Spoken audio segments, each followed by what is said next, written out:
Another national organization was going to be represented today by Aaron Bollinger, National Legislative Director, who, because of some urgent problems in Pennsylvania, couldn't be here, but the state coordinator and one of at least two Marine Corps veterans here today is here to speak. Sam Beatty.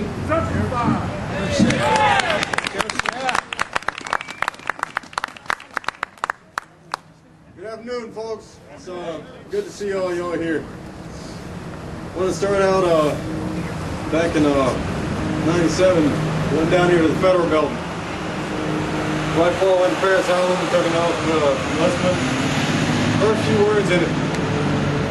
I, Samuel Edward Beatty, do solemnly swear to support and defend the Constitution of the United States of America against all enemies, foreign and domestic.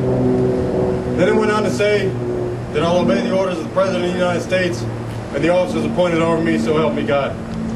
All right, notice the Constitution came before anything else. The Constitution is the foundation for our whole governmental system. Right. That's how important the Constitution is. There's people right now in a war, whether or not we agree with it or not, they're dying, and they took that same oath. All right? Through the generations, people have died for that Constitution. 9th, 10th Amendment of the Constitution prohibits Congress from enforcing this type of an identification scheme on the states. It's outside of their authority. Every single legislator should take that oath to the Constitution seriously. I find myself today in a very interesting position.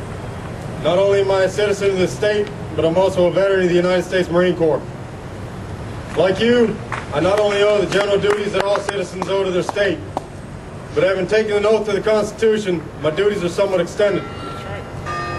That oath calls upon us to defend this Constitution from all enemies, whether those enemies be foreign or domestic in origin. And as I see it, this oath did not expire when I left active duty. As a participant in good politics, I view the Real ID Act of 2005 to be an affront to the constitutional liberties of this state and her people. Not since the Alien and Sedition Act in 1798 has an issue come before the public that evidences a greater departure of the Congress from the principles of liberty. Indeed, I would be quite proud of this assembly if it would reenact the Virginia Resolution of 1798, substituting Real ID Act for Alien and Sedition Act. This situation deserves no less terse a response from our elected representatives in the state that did that federal edict some 200 years ago. The reasons for addressing Real ID in such a hostile tone are many. For one, it violates the religious liberties of many people in this state. That alone should be enough to strike a death blow to the notion. But in addition, Real ID also violates the 4th Amendment to the Constitution and Section 16 of Article 1 of the Virginia Constitution.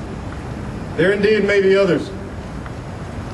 On behalf of the veterans of America's armed services, let me state right here and now that our fathers and grandfathers did not fight against fascist Germany and Italy in World War II, so that "May I see your papers, please" could become the slogan of American law enforcement.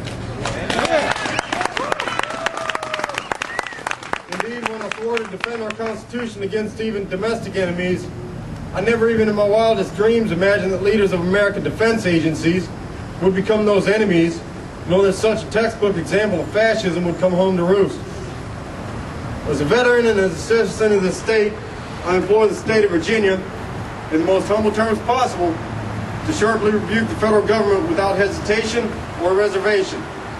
They are exceeding the limits of their constitutional authority. There is no excuse whatsoever for us to succumb to Real ID.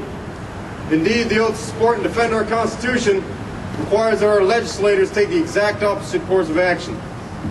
Reject Real ID outright, vote for favorable passage of HB 1587, and may God bless those who do right by the people who elected them. Thank you.